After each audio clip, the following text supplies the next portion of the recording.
त्रिभुवनगर्वं हरति निमेषात् कालः सर्वं मायामयमिदमखिलं जित्वा ब्रह्मपदं त्वं प्रविश विदित्वा. नमस्कार सगळ्यांना. रविवारच्या खूप साऱ्या शुभेच्छा. आणि आज आपण भजगोविंदमचा 11वा श्लोक बघणार आहोत. श्री दत्ताजींना मी विनंती करते की पुढल्या श्लोकाबद्दल सांगा. धन्यवाद अर्चना. सगळ्यांना माझा नमस्कार. आणि भगवान शंकराचार्यांच्या पवित्र स्मरणाने आपण सुरुवात करूया. श्रुतिस्मृतिपुराणानाम् आलयं करुणालयं नमामि भगवत्पादं शंकरं लोकशंकरं. श्रीराम. श्री गणेशाय नमः. तर हा पुढचा श्लोक आहे भगवान शंकराचार्यांनी जो सांगितलेला आहे, श्लोक 11वा या स्तोत्रामधला. त्यामध्ये ते एक जनरल तुम्हाला रीडिंग देतात की कसं चालतं हे आयुष्य, आणि एक त्याच्यामध्ये नंतर एक उपदेश सुद्धा करतात. त्याचा शब्दार्थ असा येतो की धन आणि लोक किंवा जन म्हणजे सत्ता, तारुण्य, ह्याचा तू गर्व करू नकोस. काळ हे एका क्षणात सर्व हिरावून नेतो. तेव्हा माया, संसारातली माया ही जी ओळख तू, आणि या ब्रह्मपदामध्ये तू ब्रह्मपदाचा स्वीकार कर. ब्रह्मपदम त्वम प्रविश विदित्वा, ब्रह्मप्रमाणे तू प्रवेश कर, म्हणजे तुझं स्वतःचं स्वरूप तू ओळख. तर मागच्या काही श्लोकामध्ये आपण बघितलं की आचार्यांनी सांगितलं की संसार, नाती, देह, चिंता, त्याच्यानंतर ते सत्संग, मोह, ज्ञान ह्याच्याबद्दल पण बोलले. आणि आज ते एक वेगळा प्रश्न आपल्या समोर ठेवतायत की आपण नेमकं कशावरती उभं आहोत. राईट. आपल्या सुखाचा पाया हा धनावर आहे, सत्ता किंवा लोकांच्या आधारावर आहे का, तरुणपणाच्या जोरावर आहे का, आणि तो पाया ते थोडस हलवून बघतायत. तर इथे ते असं म्हणत नाहीत की धन वाईट आहे किंवा जन किंवा कुटुंब समाज वाईट आहे. यौवनाला ते दोष म्हणत नाहीये, तारुण्याला ते दोष म्हणत नाही. पण दोष म्हणजे गर्व. हे माझं आहे, माझं ममत्व आहे, भ्रम आहे, माझ्यामुळे सगळं काही आहे, मला काही होणार नाही, ही जी आतली पकड आहे, जो फुगलेला भाव आहे, गर्व, तो तिकडे हलवतायत कुठेतरी. गर्वाचे घर खाली आपण म्हणतो ना, तसं आहे. तर आपण एक थोडस त्याच्यामध्ये आता डीपर डाईव्ह मध्ये जाऊया. तर धन त्यांनी म्हटलेलं आहे ना, तर धन म्हणजे नक्की काय, तर तू धनाचा गर्व करू नकोस. म्हणजे धन म्हणजे पैसाच नव्हे, तर एक सुरक्षिततेची भावना आहे, ती आपल्याला वाटते बाह्य दृष्टीमुळे.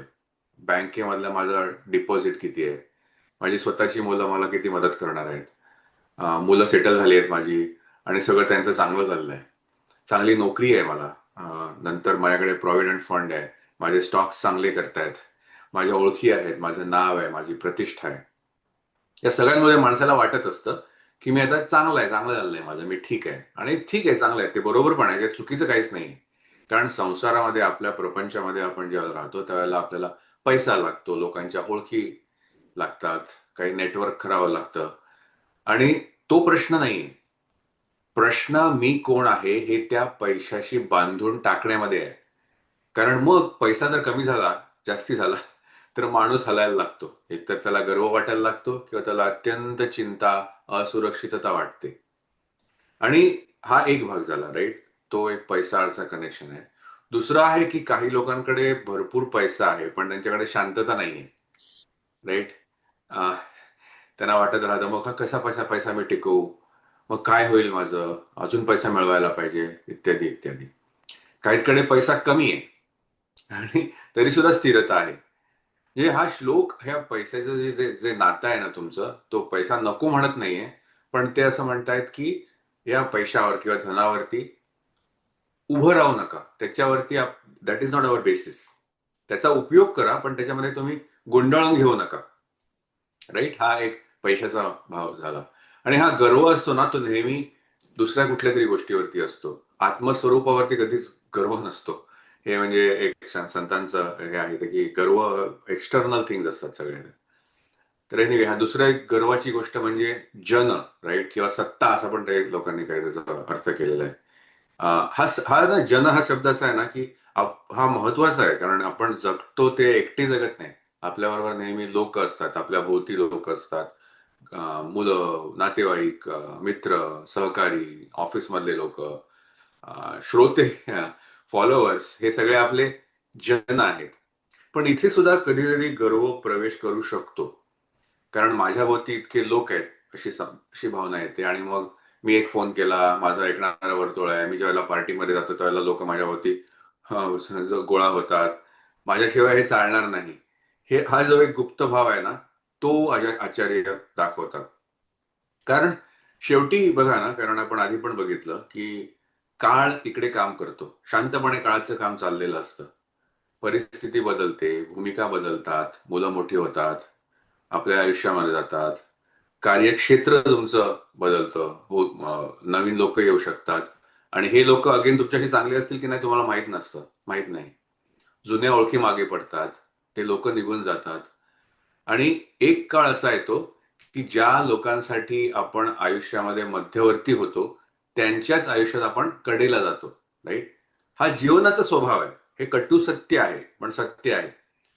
तर हे आपण कुठेतरी स्वीकारून घेतलं पाहिजे. आणि फक्त जन किंवा सत्ता ह्याच्यावरती आपलं आयुष्य हे उभं केलं नाही पाहिजे. हा पण एक दुसरा भाग ना, धन त्याने धन जन गर्व, तो तो एक भाग त्याच्यामध्ये झाला. हा श्लोक अगेन परत नात्यांच्या विरोधात नाहीये, हा नात्यांना अधिक निरोगी करतो. कारण हा जर गर्व उतरला तर प्रेम जास्ती होतं, मालकी कमी होते, आणि ते स्वच्छ होतं, आपली नाती ही स्वच्छ होतात. हा एक दुसरा गर्वाचा भाग त्याने सांगितला. अगेन गर्व खूप गोष्टीमध्ये असू शकतो. तिसरा सांगितला आहे त्यांनी भाग, यौवन गर्व. राईट? तर आता हा अगेन यौवन म्हणजे तारुण्य असा त्याचा अर्थ होतो. पण अगेन फक्त हा एक 20-30 वर्ष तुमचं तारुण्य असा जर श्लोक घेतला तर तो पुरेसा होत नाही. तर यौवन म्हणजे एक अंतर्गत जी आहे ना, की माझ्यात खूप दम आहे, मी सांभाळेन, मी पडणार नाही, माझ्यावर काही झालं तरी काही प्रश्न होणार नाही माझ्यावरती, हा जो एक आत्मविश्वास आहे ना, हा आत्मविश्वास चांगला आहे. पण त्याला अतिरिक्त गर्व मिळाला तर मग प्रॉब्लेम आहे. कारण सगळ्या यौवनाच्या कक्षेमध्ये काय येतं, राईट? हा आत्मविश्वास कशाच्यावर? शरीराचा वेग असतो, तुमची स्मरणशक्ती असते, कामाचा ताण पेलण्याची क्षमता असते. राईट? अजून 40-50 वर्षाची लोक असतात, ते 8-9-10-15 तास काम करत असतात. दिसण्याची एक चमक असते. राईट? तो माणूस आला, बोलतो, चार चार शब्दांमध्ये सगळ्यांना जो जिंकून घेऊ शकतो, बोलण्यातली धार असते. हे सगळं यौवनाच्या विस्तृत व्याख्येमध्ये येतं. पण हळूहळू काळ हे शांतपणे घेतं, शांतपणे कमी करत जातं. एक दिवस उठल्यावरती मग माणसाला लक्षात येत नाही की अरे काय झालं, मग 10-15 वर्षापूर्वी कसा होतो मी, माझा चेहरा बदलला, माझे गुडघे आता दुखतात, माझं फोकस कमी झालेलं आहे, सहनशक्ती बदलली आहे, मी 4 तास बसू शकत नाही इकडे खुर्चीवरती, मित्रपरिवार बदललेला आहे, काही मित्र गेले, काही मित्र आले, माझ्या हौशी सुद्धा बदललेल्या आहेत. राईट? लोकांच्या हौशी बदलतात. आणि काळ हा आरडाओरडा करून असं काय घेत नाही, हळू घेतो, पण नक्की घेतो. भगवान श्रीकृष्ण अर्जुनाला त्यांच्या विराट स्वरूपाचं दर्शन आहे, त्याच्यामध्ये कालोस्मी असं म्हणतात, ते मी काळ आहे, प्रत्यक्ष भगवंतच काळ आहेत. आणि हा फक्त काही तास, मिनिटाचा, सेकंदाचा हिशोब नाहीये, तो वर्षानुवर्षाचा आहे. निर्माण, वाढ, क्षय, समाप्ती ह्यांना घडवणारा जो विश्वाचा नियम आहे तोच काळ आहे, त्याच्या विरुद्ध आपण जाऊ शकत नाही. म्हणून जे काही आता तुमच्याकडे आहे त्याच्यासाठी तुम्ही गर्व करू नका, त्याचा उपयोग करून घ्या, हे शंकराचार्य सांगतायत. आता पुढची जी ओळ आहे ना, ती तर अजूनच आहे. म्हणजे काळ आपण बघितलं हळूहळू जाऊ शकतो, पण तो अगदी काल होऊ शकतो तुमचा. शेवटचा महाप्रलय होऊ शकतो. म्हणजे शेवटचा महाप्रलय म्हणजे आयुष्याचा अंत पण होऊ शकतो. राईट? हरती निमेषात कालच सर्वम असं त्याने लिहिलंय.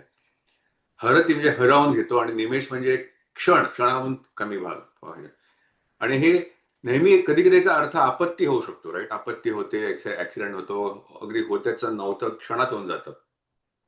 एखादा फोन येतो, एखादं काहीतरी ऑडिट होतं, बाजारामध्ये स्टॉकमध्ये खालीवरती होतात, लोक निवृत्त होतात, ते एक्सपेक्ट करत नसतात, नोकरीमध्ये बदल होतो. अगेच आत्ता तुम्ही इथे आहात, कुठेतरी नंतर अलास्कामध्ये जाल, भारतामध्ये कुठेतरी जाल, तिकडे नातं कधी कधी एका छोट्याशा पार्टीमध्ये थोडंसं वादविवाद होतात आणि नाती सैल होतात, नाती दुखावतात, काही कळत नाही आपल्याला.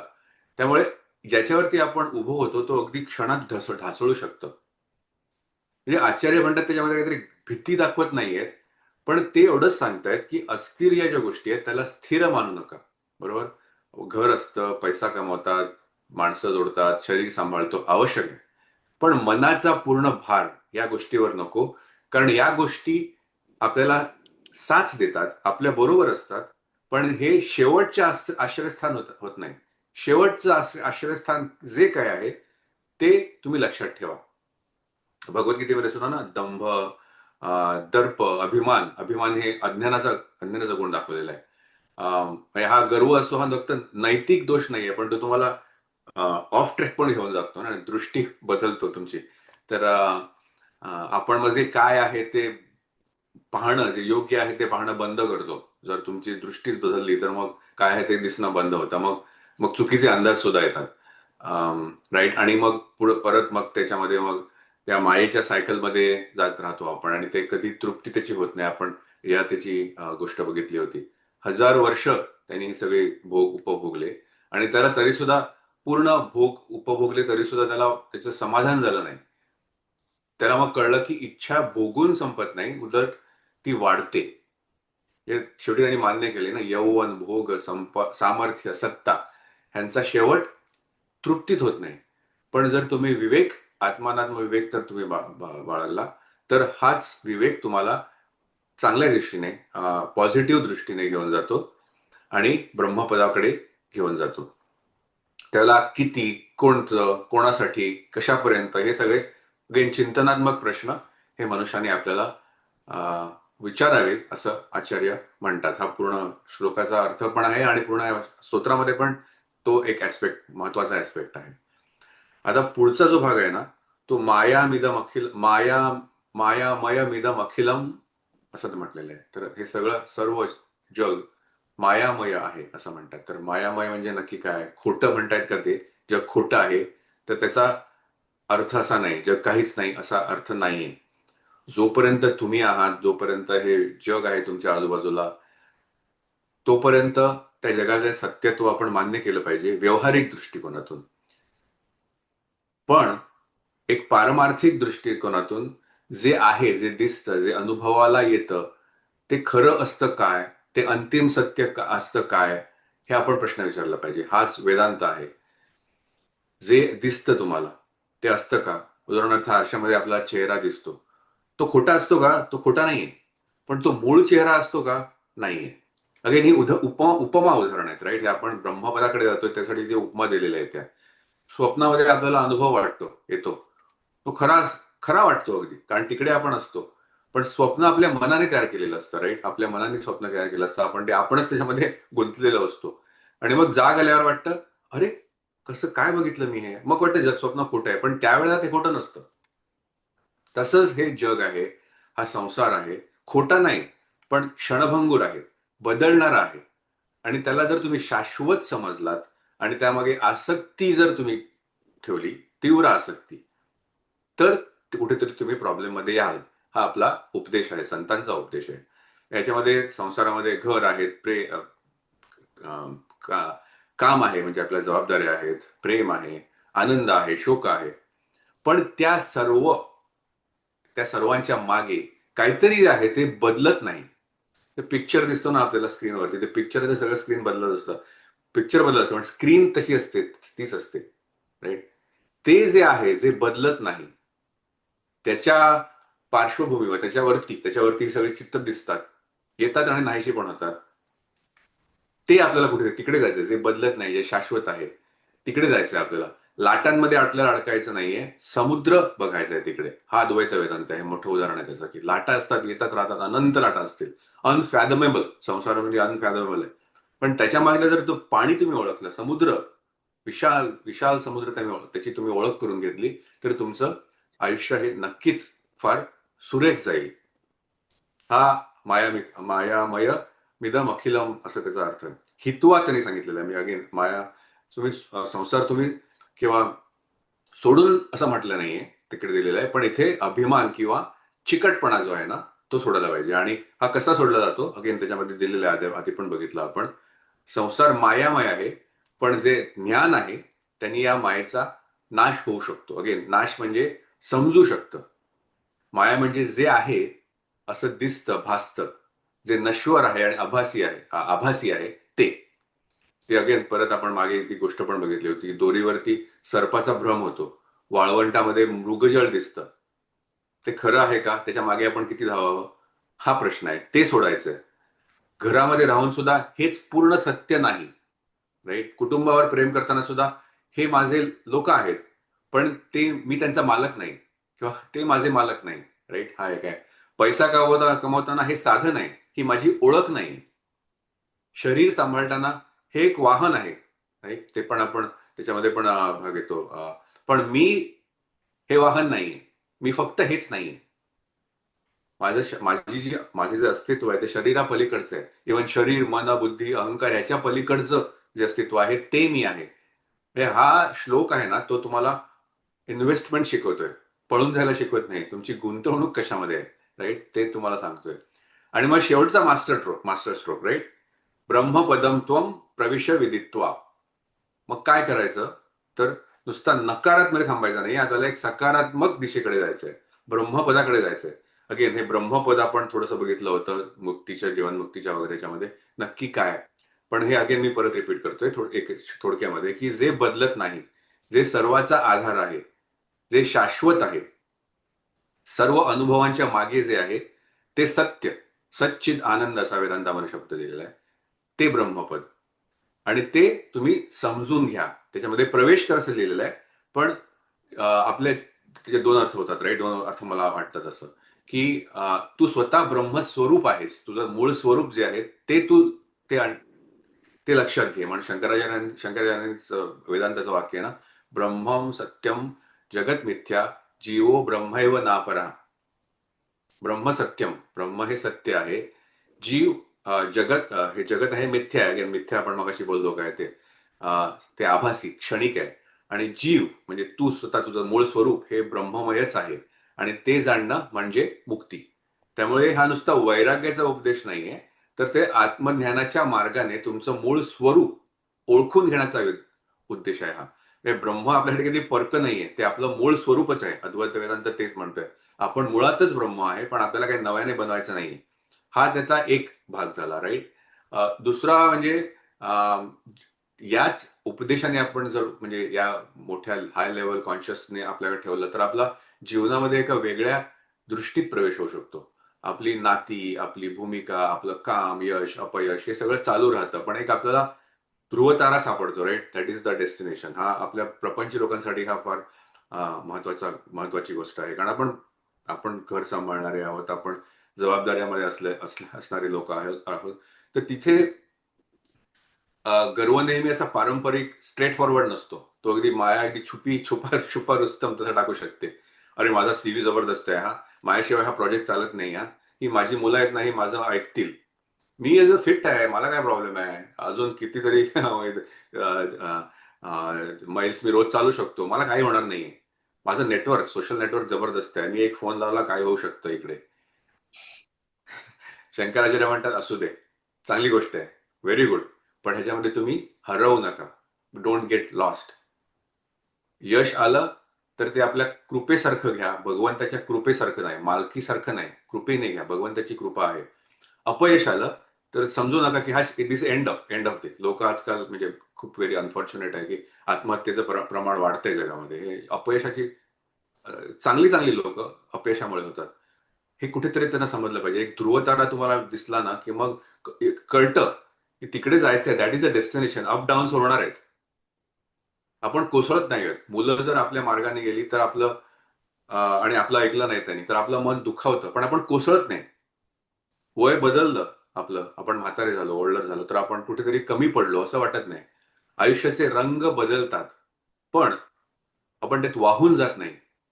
हा जगात राहायची पद्धत नीट करतो असं मला वाटतं. प्रपंच लोकांसाठी, आपल्यासाठी साधन करण्यासाठी शंकराचार्यांनी हा एक फार सुंदर श्लोक त्याच्यामध्ये दिलेला आहे असं मला वाटतं. मी इकडे थोडासा ब्रेक घेतो, पण आपण पूर्ण त्याचा अर्थ बघितला आणि त्याचं थोडंसं विवेचन सुद्धा पाहिलं. हे जे तरुणपणी माणसाला वाटत असतं की मी हे एवढं मिळवलं, कारण काय एज्युकेशनमध्ये बराच वेळ जातो, त्याच्यानंतर नोकरी छान मिळाली किंवा अजून पुढे like they get married to good life partner, त्याचे पण चांगले पैसे मिळतात त्या व्यक्तीला सुद्धा, and then both are having a good lifestyle. असं सगळं सगळं माणसाला निश्चितच गर्व होऊ शकतो की मी काय छान दिसतो, मी काय छान दिसते, मी काय छान, माझं घर, माझ्या गाड्या, सगळं खूप छान. हा गर्व तुम्ही म्हणालात ते खरं आहे, संसारी माणसाला फार पटकन होऊ शकतो आणि स्वतःच स्वतःला एका खूप मोठ्या पोझिशनवरती मनामध्ये स्वतःच्या माणूस नेऊन ठेवू शकतो. पण हे सगळं परमेश्वराच्या कृपेने होतं. आणि दुसरी गोष्ट की हरति निमिषात कालः सर्वम, ते सगळ्यात खरं आहे की एका क्षणार्धात हे सगळ्या गोष्टी नाहीशा होऊ शकतात. एका क्षणार्धात सगळ्या गोष्टी बदलू शकतात. तुमचा जर समजा समजा फॅक्टरी असेल, फॅक्टरीला आग लागू शकते, काही होऊ शकतं. आपण जगामध्ये बघितलंय फार, म्हणजे truth is stranger than fiction, अशा गोष्टी होतात. किंवा दुसरं जे त्यांनी म्हटलंय की धन जन यौवन, सो जन, काही लोकांचा म्हणजे आपण पॉलिटिकल पार्टीजमध्ये बघतो किंवा काही फिल्म स्टार्स असतात, त्यांचे प्रचंड फॅन्स असतात आणि एखादं काहीतरी स्कॅन्डल बाहेर येतं, एखादं काहीतरी गोष्ट बाहेर येते आणि क्षणार्धात ती जी काही इमेज जितक्या वर्षांची बिल्डअप केलेली असते ती क्षणार्धात नाहीशी होते. त्यामुळे हे सगळं फार क्षणभंगूर आहे. म्हणजे आणि हे सगळं तुम्ही मिळवू नका असं म्हणत नाहीयेत शंकराचार्य, हे तुम्ही मिळवू नका असं म्हणत नाहीयेत. निश्चितच या सगळ्याला महत्व आहे. इवन गीतेमध्ये सुद्धा भगवान श्रीकृष्णांनी सांगितलंय की लोकसंग्रह हा महत्वाचा आहे. समाजाची तुम्हाला गरज असते आणि तसंच समाजाला सुद्धा तुमची गरज असते. लोकांना मदत करणं, be a instrument for help, be a problem solver in the community rather than a problem creator. तर त्यामुळे जनधन यौवन हे सगळं बरोबर आहे. म्हणजे सगळं हवं, पण the the most dangerous thing in this is गर्व. आणि गर्व जेव्हा येतो तेव्हा अहंकार निर्माण होतो, मी कोण आहे. आणि तो अहंकार आला की तुम्ही तुमच्या जीवनमुक्तीपर्यंत पोहोचू शकत नाही. कारण अहंकार आला की तुम्ही आसक्त होता. तुमचा जो आपण श्लोक बघितला की सत्संगत्वे निस्संगत्वम, तर निस्संगत्व राहत नाही, मग यू गेट अटॅच्ड, आणि अटॅचमेंट आली की दुःख आलं. मग दुःख दुःख सुख दुःख समेकृत्वा, हे जे आपण शिकलो ते सुख दुःख समेकृत्वा झालं पाहिजे. नाहीतर मग कारण गर्व आला की अटॅचमेंट आली, अटॅचमेंट आलं की दुःख आलं आणि मग तुम्ही संसार सागर तरून जाऊ शकत नाही, भवसागर तरून जाऊ शकत नाही, कारण अटॅचमेंट आली की. So you have to live like a detached person and do things to the best of your abilities. हे सगळ्यात महत्वाचं आहे ह्याच्यामध्ये असं मला वाटतं. आणि मायाम अखिलम, ते सगळी माया आहे, ही परमेश्वराने क्रिएट केलेले म्हणजे जसं मी मागच्या श्लोकामध्ये म्हटलं तुम्हाला की हा एक शॉपिंग मॉल सारखा आहे की तुम्ही कितीही विड्रॉ केलं स्वतःचा की नाही बाबा मला ह्या कशात गुंतायचं नाहीये, हे मला नको आहे, पण तरी सुद्धा ही माया एवढी प्रभावी आहे की कुठे ना कुठेतरी कुठे काही ना कशाचा तरी तुम्हाला मोह हा होऊ शकतो. त्यामुळे कासेस लागले माझ्या तेची जाती तरुणिया. त्यामुळे you have to surrender to the God and then with his like त्याच्या कृपा प्रसादाने, परमेश्वराच्या कृपा प्रसादाने तुम्ही हे मायेला तोंड देऊ शकता. पण तिथे परमेश्वराचे अधिष्ठान पाहिजे असं मला वाटतं. ब्रह्मपद जे आहे ते तुझंच आहे. ब्रह्मपदम त्वम तुझंच आहे. You need to go back within. म्हणजे we are a drop in the ocean, we need to realise that we are part of this ocean, असं मला वाटतं त्या ओळीमधनं. आणि द स्टेट ऑफ ब्रह्मन, अहम ब्रह्मास्मी, हे रिअलायझेशन व्हायला पाहिजे. अहम ब्रह्मास्मी, मी तो परमशक्तिशाली परमेश्वर आहे, मी त्याचाच अंश आहे. I am not different from him. आपल्याला आत्ता जे डिफरंट वाटतं कारण आपण द्वैत भावात आहोत, तो अद्वैत भाव येण्यासाठी आपल्याला शंकराचार्य या श्लोकातनं सांगतायत की पदम त्वम प्रविश विधित्वा, तुझ्यामध्येच आहे, विदिन यू त्या परमेश्वराचा अंश जो आहे, you have to go back. You have to go back to your own self, your true self. कारण आपण बघतो, आपण जेव्हा झोपतो तेव्हा आपली बुद्धी नसते, मन नसतं, काही नसतं, पण तरी आपण असतो. आपण कित्येक हॉस्पिटल्समध्ये बघतो की लोक डेथ बेडवर पडलेली असतात, त्यांचं काही लिंब चालत नसतात, डोळे उघडत नसतात, कॉन्शियसनेस म्हणजे जागेपण येऊन ते काही मिनिंगफुल कम्युनिकेशन्स करत नसतात, but still they are there. तर श्वास चाललेला आहे. So who is that who is eternally there, जेव्हा मन बुद्धी दोन्ही नसतं पण मी असतो. So that that that is परब्रह्म असं मला वाटतं. तर ब्रह्मपदम त्वम प्रविश विदित्वा सांगतायत की go back to your own true self and don't get entangled with the maya. या मायेमध्ये गुंतू नका, ह्या कशाशीही संलग्नता नको. स्टे लाईक अ कमलदलावरच्या दवबिंदूप्रमाणे राहा इथे आणि बघा सगळी माया, पण don't get attach to all these things. हे सगळं मिळवा, धन मिळवा, लोकांशी संपर्क ठेवा आणि स्वतःच्या शरीराची पण काळजी घ्या. Stay young and youthful. Try to stay fit and healthy. He is not telling us to suffer and ignore all these things. He is telling us की ह्या सगळ्या गोष्टी महत्वाच्या आहेत, ह्या सगळ्या गोष्टींची काळजी घ्या, पण त्याचबरोबर त्याच्याशी अटॅचमेंट नको, त्याच्याशी मित्व म्हणजे त्याच्याबरोबरचा गर्व नको, अहंकार नको. आणि नामदेवांचं पण वाक्य आहे, अहंकाराचा वारा न लागो विष्णुदासा. त्यामुळे खूप छान आहे हा श्लोक. श्री, तुम्ही अजून काही ऍड करणार असाल तर जरूर गो ॲड. नाही, थोडं शेवट करूया. मला वाटतं वेल सेड. आणि आपलं जे आयुष्य आहे त्याच्यामध्ये मला एक आत्ता तू बोलत होतीस त्याला मनाच्या श्लोकांची आठवण आली. राईट, त्याच्यामध्ये तो श्लोक येतो ना, मना सांग पारावणा काय झाले, अकस्मात ते राज्य सर्वै बुडाले, म्हणोनी कुडी वासना सांडवेगी, बळे लागला काळ हा पाठी लागी. रावणाचं उदाहरण दिलेलं आहे. रावणाकडे विश्वाचं आयुष्य होतं, देवांना बंदी केलं होतं त्यांनी. त्याच्याकडे मोठा सामर्थ्यशालीचा पुत्र होता इंद्रजित, बंधू होता कुंभकर्ण त्याच्या आज्ञेमध्ये होते, प्रचंड संपत्ती, प्रचंड सत्ता होती, पण गर्व. आणि शेवटी काय झालं, मग वनवासी रामांनी त्याचा सर्व गर्व खाली आणला. एका क्षणात सर्व राज्य बुडाले तसं म्हटलेलं आहे. तर तसं आपल्या पुराणामध्ये अशा बऱ्याच गोष्टी आहेत, आपण आयुष्यामध्ये बघतो, जगताना बघतो असे की कुठे कुठे मोठे मोठे लोक असतात, ते कसे खाली धुळीला मिळतात. आणि हे कुठेतरी आपण लक्षात ठेवून त्याची पॉझिटिव्ह आपण शिकवण घेतलेली आहे. राईट, आपण साधक म्हणून बघितलेलं की मला जे दिलेलं आहे ते सुंदर आहे, ते भगवंतानी दिलेलं आहे. मला जायचं आहे तिकडे कुठे, शेवटी ब्रह्मपदाकडे, पण इट शुड बी अगेन ते मोठं एक आहे. तर शॉर्ट मेजरेबल टाइम बाउंड आपण म्हणतो आजच्या काळात, तसं एक छोटे छोटे स्टेप करत जायचे. हाच एक स्टेप आहे असा की पॉझिटिव्हली स्टेप, की जे सुंदर आहे, जर पैसा आहे माझ्याकडे त्याचा चांगला उपयोग होऊन दे, जे लोक आहेत माझ्या आजूबाजूला त्यांच्याबद्दल माझ्या मनामध्ये कृतज्ञता राहू दे, यौवन आहे, तारुण्य आहे, सामर्थ्य आहे, तर त्याच्यामध्ये उत्साह राहून दे, त्याच्यावरती गर्व चढू देऊ नका. आपण त्यासाठी भगवंताची प्रार्थना करूया की त्यामध्ये गर्व येऊ देऊ नका.